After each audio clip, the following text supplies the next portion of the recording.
chat. All right. Okay.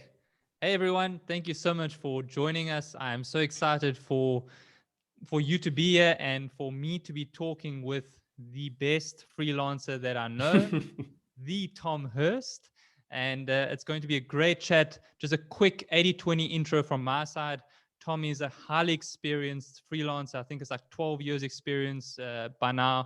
And he's really successful. So I think it's really going to be a good conversation. I look forward to learning from him myself and also sharing some tips for you guys so that you can take your freelancing career to the next level. So with that said, thank you so much, Tom, for joining us. Oh, thanks for having me on, Kyle. I'm excited too. Awesome. So I think let's just start off with you giving us an intro to yourself. Tell us who you are and what do you do. Sure. So my name's Tom Hirst and I'm a freelance WordPress developer, and I've been a freelance straight out of education, really, from being 22 years old to 34 that I am now. And yeah, I just jumped straight into freelance, straight out of university, and got cracking, and still doing it today. Wow. Awesome. I think maybe as a small admin note, I should mention that I thought it would be quite apt and appropriate that that I'm still wearing my pajamas in this interview. So it's basically my work clothes, because I thought, that's what us freelancers do, Oh, exactly. I've got shorts on under here. You can only see the top half. I don't believe you.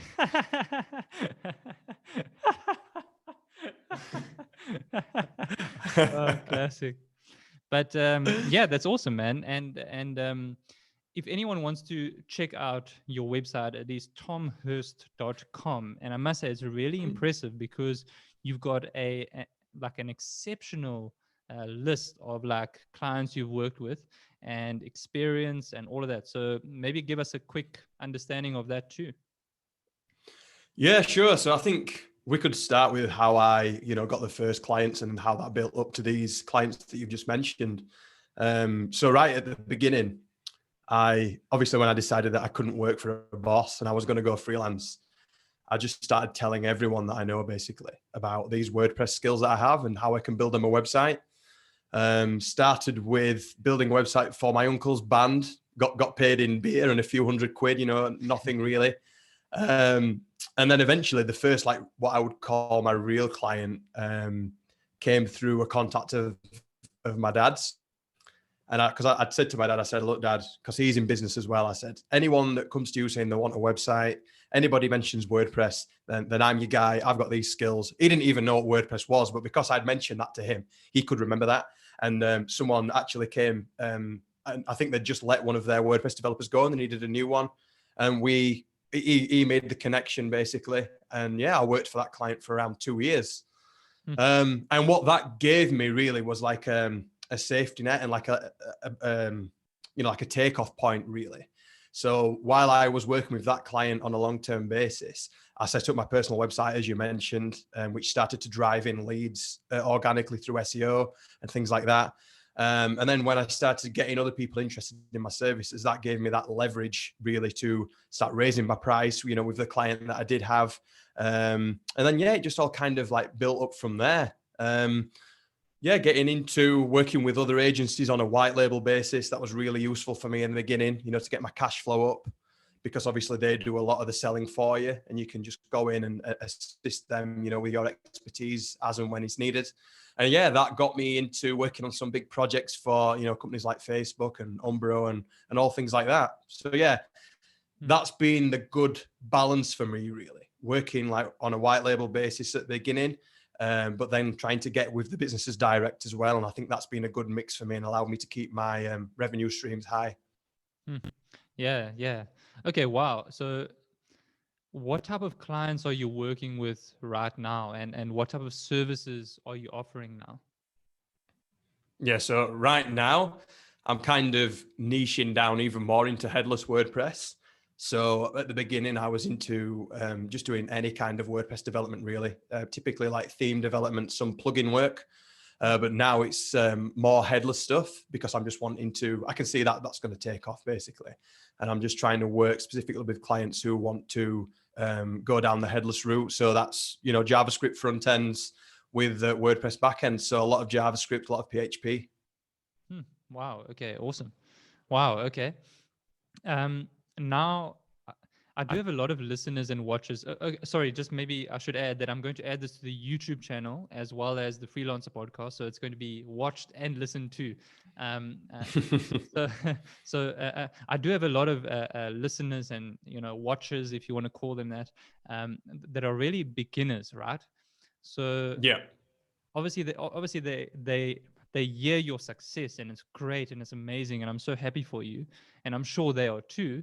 But like, how can those guys start? What would your tips be for someone sort of in their first, let's say, 6 months or first year, or sort of in the complete beginning stages of their freelancing career? They sort of don't know what to do. Maybe they're a bit frustrated that they, that is not taking off. What type of advice would you give to those guys? Yeah. So I think number one, get your personal website in order. I always say this because this is like your centerpiece of your marketing strategy forever. Start documenting what you're learning, and this will be, become like a dossier of proof of work, which is what you're going to need to build any kind of reputation and credibility. And then I would also look about what I'm doing to generate leads as well, like being a little bit more direct. Like we touched on right at the beginning, I told a lot of people that I knew already, all these skills that I had, and hopefully someone, would end up coming to me. And that's how I got that breakthrough. I think that a lot of times people end up feeling a little bit stuck because they're not really pushing past that fear of reaching out to people and actually telling people what you can do for them. So they're the two things really that I would look at right in the beginning, especially if you're feeling a little bit stuck. Get that personal website in order, but also hold yourself accountable to actually start reaching out, start making contacts, start tweeting or whatever it is that you're going to do to like raise your reputation, start making those connections. And I guarantee that some work will come one way or another. Yeah. I think that's a great foundational understanding and mindset of, starting out to get clients. And I know you share a lot about, pricing and clients and all of that, which I would love to get into. But let's build on that foundation of getting your first client essentially. What other ways would you suggest that a freelancer could get clients? I think another one which would be really good to pursue would be, let's say if you're a developer and you want to start contributing to open source, that can be a good avenue into, getting on the radar of the right people. Whether that's a company who might want to hire you on a contract basis, or whether that's, someone who's looking to do something themselves, but actually can't really be bothered. And then they end up hiring you to do it anyway, because they've seen that you can do it. I think that'd be another good way to do it. But again, it depends on what kind of client you want exactly. If you want to work with businesses directly, then you want to start knocking on doors of businesses. If you want to start working with agencies where you don't really have to do as much selling, then you want to start knocking on the door of agencies. So another good tip, one that I followed in the beginning as well, was to just like look in the local area at the agencies that could potentially need WordPress developers.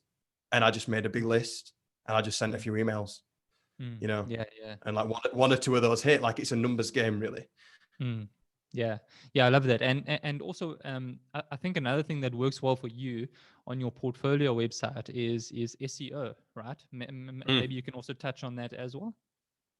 Yeah. So what the main like strategy of my website right from the beginning was to focus on the freelance WordPress developer keyword. So I created a set of single service landing pages essentially. But on the homepage, I just focused on that keyword, freelance WordPress developer. And over time, as I've like started blogging more, as I've started getting links, as I've started appearing on podcasts and things like that, people all link back to your website, which gets you more organic SEO traction. So there's a lot of stuff that you can do on page as well, like using like the right H1 tags, making sure that you've got plenty of text on the page and things like that. But the big pull for me really on the organic side has been like getting links. And you get links by creating content that's valuable, either on a blog or doing podcasts like this. I'm sure that you'll send me a link back to my website for this appearance, and that's, it's like payment in kind, right? And that's something that I think freelancers underutilize. I think they try and go too broad with their SEO and they just end up like on the 20th page. But if you set up some, specific landing pages with targeted keywords, write content that answers the questions that your, clients are looking to have answered. And eventually we'll start seeing that organic SEO traction too. Yeah, I like that. Sort of tying in with the SEO side, because it sounds like you've niched down, right? Because you could very well be a generalist, like, hey, I'm a freelance web developer, but you've niched down to say like, look, I'm the WordPress freelance developer or headless WordPress freelance developer.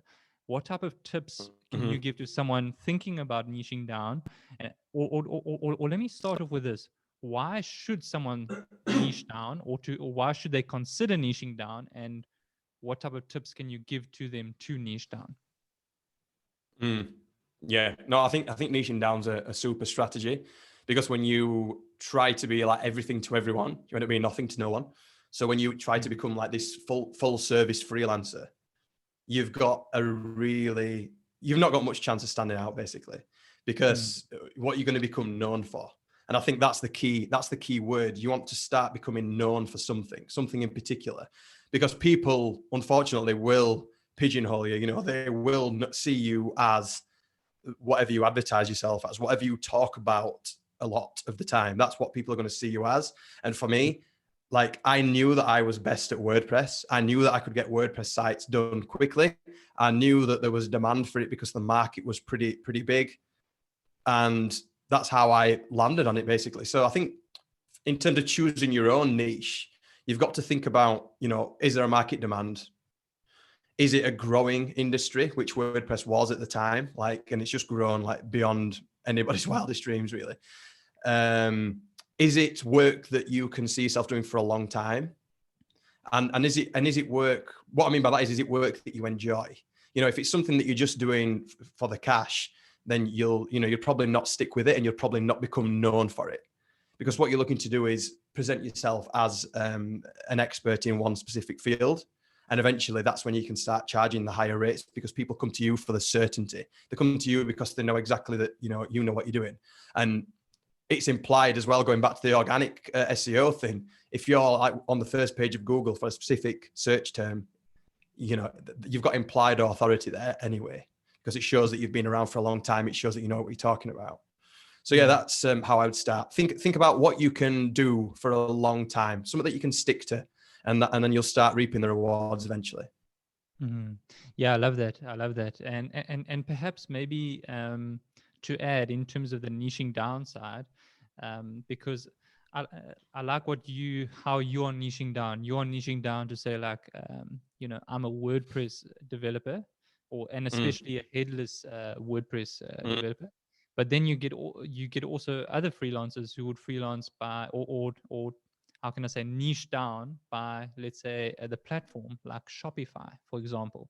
But also it actually doesn't stop there, because you can also niche down in terms of the industry, right? I'm sure if you wanted to now, you could look at your whole client portfolio and realize, like, I'm just thinking out loud and speaking out loud here, but you could say like, wow, I've done a lot of headless CMS work for, let's say lawyers. I might as well only focus on headless CMS for lawyers to stand out even more, right? Maybe you could also share your 2 cents on that. Yeah, definitely. I think if I was starting again, I probably would niche on the vertical as well as the horizontal. So what I mean by that is not just on platform or programming language, but also on like the business as well. So yeah, I mean, just one sec. No worries. I've just got. You have to answer it. We have to know what it's about. No, it's just the front door. I've got like one of those Ring doorbells, and it's like ringing. So I'm like, I think it's just a motion alert. So we're good. Sure, yeah. So you want to go? I can push pause. It's cool. No. It's good. Okay, It's just cool. Motion. It's just the motion. Just cool. Be a cat or something like that. I like it. By the way, Sorry, but by the way, I don't believe in cutting and all of this type of stuff. So it's going to be raw, and I'm just going to upload this as well. No worries, no worries. Cool. Yeah. Apologies if it happens again. Another cat runs across the garden, but No worries. yeah, what was I saying now? Yeah, so I would probably niche down on both axes if I could, if I really wanted to stand out quickly. And then going back to like the same tactic that we talked about before, like with making a list of agencies or whatever, you could make a list of specific businesses. So let's say if you want to do WordPress websites for hairdressers, I'd be looking at all the salons. I'd be looking at all their websites. Are their websites any good? Can I make it easier for them to edit their own websites by installing WordPress? And then go that route, and then become, that authority in that particular space as well. So yeah, you're right, Kyle. You can definitely niche down on platform, but also on business type as well. Awesome. I am curious though, Tom. I don't know this. I know you offer headless WordPress as a service. Do you also offer other services like monthly services, marketing, for example? I don't, not really, no. Okay. I prefer to work on a project by project basis. So one of the main things for me about freelancing is like the autonomy. It's about retaining my, own right just to do whatever I want, basically. If I wake up one day and I don't really feel like working, or I want to do something else, I want to be able to do that. And I think that working on a project by project basis allows me to do that. I think retainers can be a really cool strategy, a really cool safety strategy for earning, recurring income and things like that. And I have done it in the past, but typically I want to go for a project that I can see a start and an end, and I can, work on it whenever I want, at any time of the day, and just do it that way. Yeah, I love that. And I think what stands out about you to me that I admire is you really are a successful freelance in the sense that I'm not talking about monetary. Yes, you've done well in that regard, but I'm talking at the whole holistic sort of freelancing approach, right? Because in essence, you have made your lifestyle your priority, and your freelancing career and job or business, let's say, secondary, whereas a lot of people make it the other way around, so that their life revolves around their business. And whereas the best way to do it, I believe, is that your business should revolve around your life. So your lifestyle is really amazing, and I think that a takeaway for the listeners and watchers is that there's no one size fits all approach, right? Because a lot of people might choose exactly your lifestyle to be like, listen, I just want to do what's comfortable for me and have a good lifestyle. And also someone might choose like, hey, let me start growing this and scaling it, outsourcing it, and eventually I could sell it and step back or something like that. And I think both of those approaches can work, right? I don't know what maybe you can say to that. Yeah, definitely. I mean, I am primarily lifestyle first, as you've identified. Like for me, I've got a young family now as well, so I just want to be able to really do what I want and spend time with them, but still, go deep on some projects every now and again. So I really like that flexibility, and that's been a big thing for me over the last 12 years. But I also agree that what you said, that there's not really one size fits all. You can go in a number of directions. You can do the monthly retainers if you want. You can, start an agency if you want. And I think that it even changes over time, right, as well.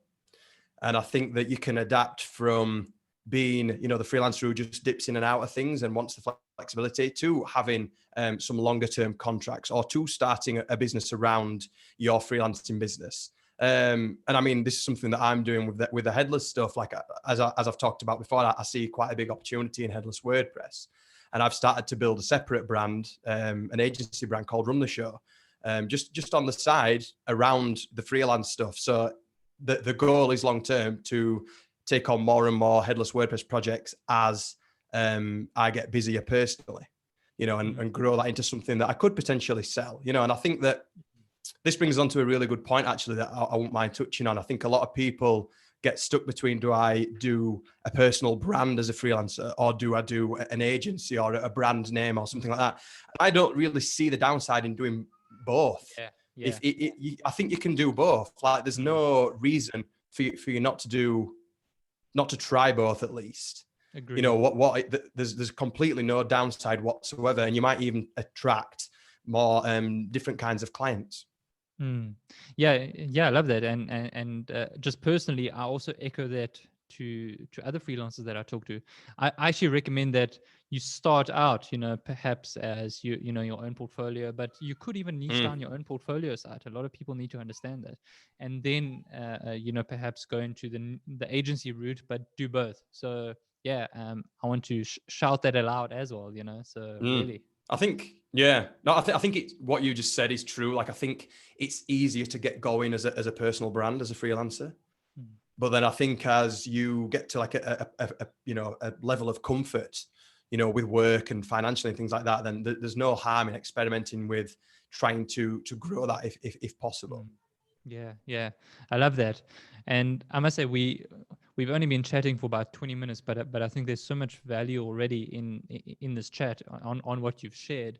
And I mean, you've spoken about how you got started, tips on how others can start, what services to offer, niching down, getting clients. Great. The one question that I think you get a lot is relating to pricing, right? So walk us away. Give us the pricing 101, introduction, case studies, give it to us. Educate us on how to price a website or your certain services. Yeah. I think pricing is just such a massive topic because it's so nuanced. And I think that a lot of people don't really share either much of their experience, so that when any information on this gets released, like the thread that I wrote last year, it kind of gets super popular. So yeah, I mean, just to give you like the too long didn't read, because we could go on about this for hours and hours. Like, my main mantra on price is that you should always think about value rather than time. That's my main mantra. And I think what I mean by that is it doesn't really matter how long something takes, as long as the value is delivered to the client. So if something takes you 10 hours the first time, but only 2 hours the second time, you should still really be charging the same price because the value delivered is the same. So that's the too long didn't read of, the overall manifesto. But then I think something that I say that's probably a little bit different to what a lot of the other value-based pricing people say is, I think that you can think about value no matter what methodology you use, because telling someone that's just starting out to start jumping straight into value-based pricing is pretty tough. It's when you've got like no personal brand and not much leverage and perhaps not a lot of money in the bank and not many leads coming through, it just probably is a little bit too complicated to jump straight into, in my opinion. So what I think is that if you need to start on, let's say, like a day rate or something like that, then that's fine. But consider the value always when you give a rate. So what I mean by that is, let's say that you want to work. There's a client that comes to you and they say, we need you to start tomorrow. That's instantly saying to me, value up, value's going up. Whenever the value goes up to the client, then the price must go up as well. So instead of just having like a set rate, you've got to think about the situation, because every project's different. Every client's different. There's no, a set rate for one, it might deliver different value to someone else. So that's the short version anyway. Yeah. I love that. So can you summarize like the 3 or 4 main pricing methods, that most people think you can, like how you can charge for a website? Yeah, sure. So I think most people default to hourly billing, and hourly billing can get you a start. It's pretty easy. People kind of are used to it. But I think that what you should try and do with hourly billing is try and move away from it as soon as you can, really, as you get more experience and things like that.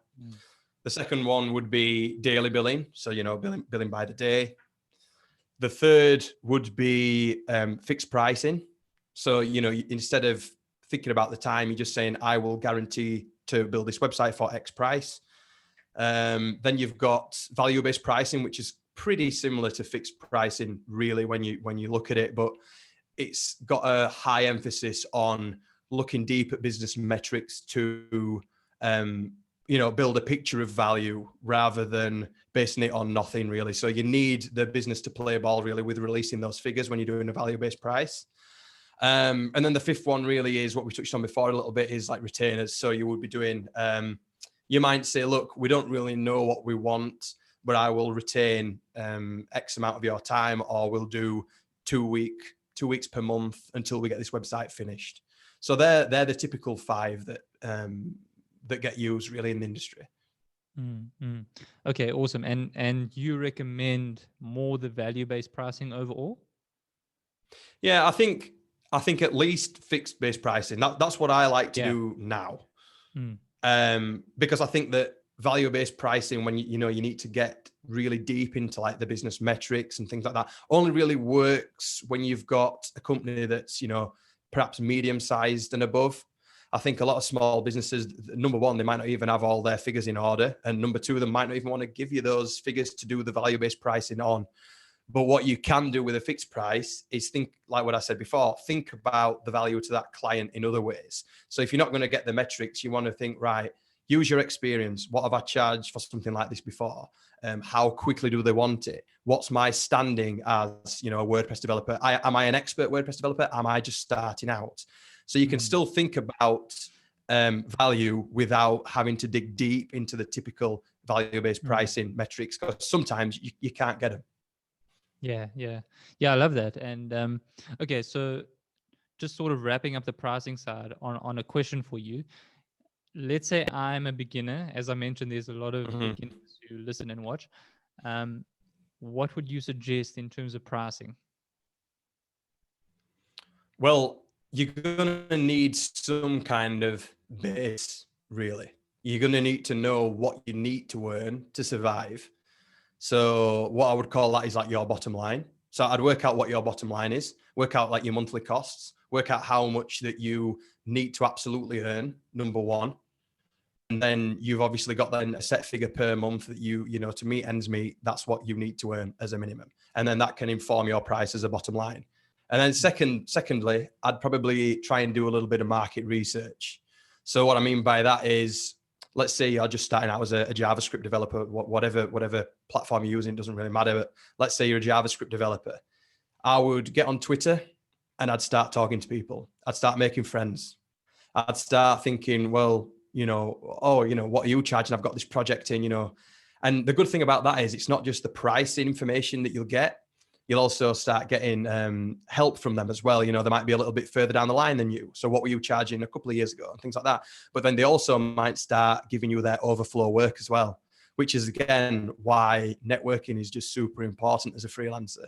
And Twitter, like in my opinion, is one of the best places to do that. Yeah, awesome. And also, I mean, like a takeaway, encouraging message from, for beginners is that how you start and your starting prices will not determine, your future prices, So, Exactly. So I think from a mindset, it's just important to know, like, it's okay to start off with the $300, $500, $1,000 sort of websites, So I think that's just an encouraging takeaway, perhaps from my point. Maybe you can add to that as well. Yeah, I think you've got to be realistic in the beginning. If you've not done a lot of what you're selling, it's like in any role, you're not going to get the higher prices. So it's okay to start small. I mean, I started on, I can't remember how much it was. I think it was like 80 quid a day or something like that. It was like literally so low. And then the last day rate I charged like a couple of years ago was like £500. So you just see the progression really. It comes with time. And I think sometimes you don't have to feel that pressure that you've got to rush. As long as you're, like what we talked about before, as long as getting over your bottom line and you've got the right plan in place to start moving up that ladder, then that's fine as a starting point, definitely. Because everyone's got to start somewhere. Yeah, I love that. Okay. In sort of wrapping up soon, I posted on Twitter, I said that I'm chatting with the man, Tom Hirst.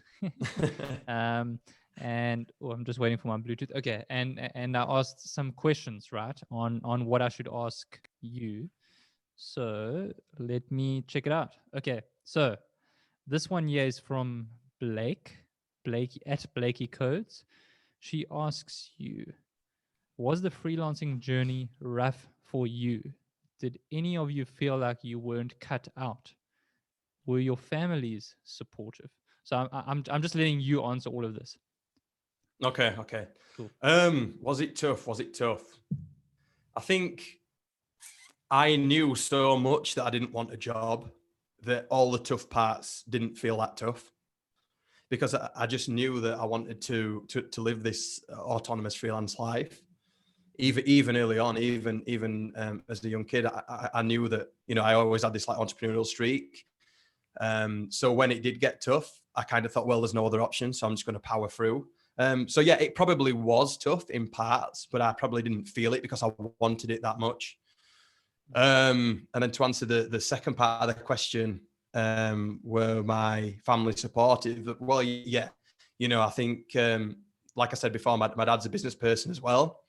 So I've always seen firsthand really what running a business is like, and picked up tips and things like that. He was probably like the first mentor that I ever had, really.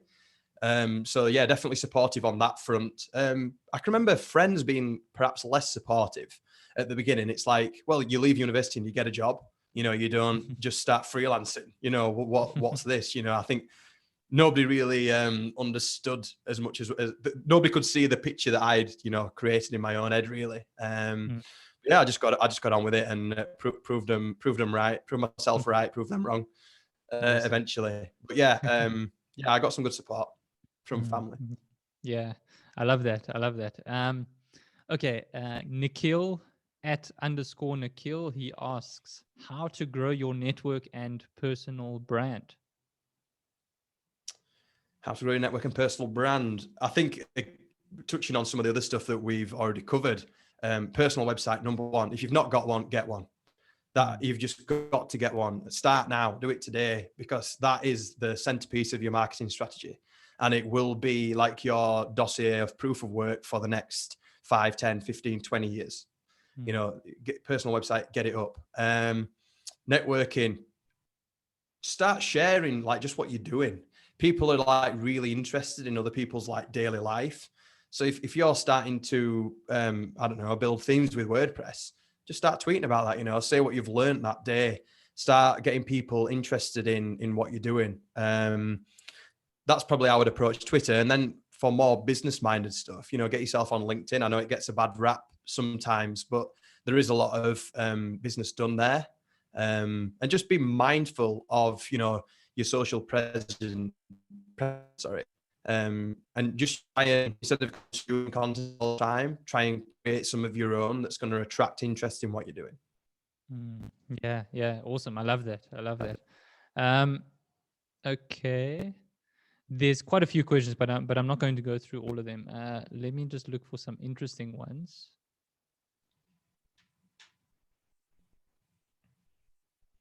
Okay, this is an interesting one. This is from at Warp Space 2. I don't know if it's if it's a guy or girl, but this person asks, is it possible to charge the same amount to a client for a freelancer from Ukraine, the same as what you charge? I always try and caveat these questions at the beginning a little bit, because obviously I'm not in that country, so I don't know the business mechanics really firsthand. But my answer outside looking in is to say yes, because I think anyone from anywhere can build a personal brand that commands a decent fee for, you know, the skills that they've got. So it doesn't really matter on your location. You can start doing all the things that we just talked about, you know, personal website, building, you know, your own personal brand, learning skills, networking. You can do that from anywhere now. And I think this is especially more relevant in 2021 than it's ever been, really. A lot more companies are going remote. A lot more people are open to hiring people, you know, cross country borders. You know, the world's going a lot more global than what it once was. So yeah, I don't see why there's any reason that you can't charge the same from the Ukraine as what you can in the UK or US or whatever. Yeah, agreed. And also, maybe if you wouldn't mind, I just want to maybe add to that and say, like, I 100% agree. And it actually all depends where your clients are, right? And that's what makes it so beautiful about the online work that we are doing, right? Mm. I mean, for example, me, if you still don't know, I don't have an American accent. I'm from South Africa. I live in a third world country, but I've got clients around the world, right? And that's what makes it beautiful, because I don't charge South African rates. I charge, US and international rates. So Mm. perhaps I can just maybe, echo that and say I agree with you. Um, and you just have to get clients in other countries. It boils down to that. Yeah. Okay. So, Tom, two final things, two final questions for you. First of all, this has been Okay. amazing. This has been amazing, but just to sort of keep it valuable and sort of condensed and very easily watchable and readable. I mean, and listenable, is what final piece of advice would you give to those who are watching up until this point or listening to this point, who want to become freelancers, and as a general piece of parting advice, what would you give to those people? I've got two pieces. Mm. The first one is more like business side, and the second one's more personal. So the first thing on the business side is to think like a business.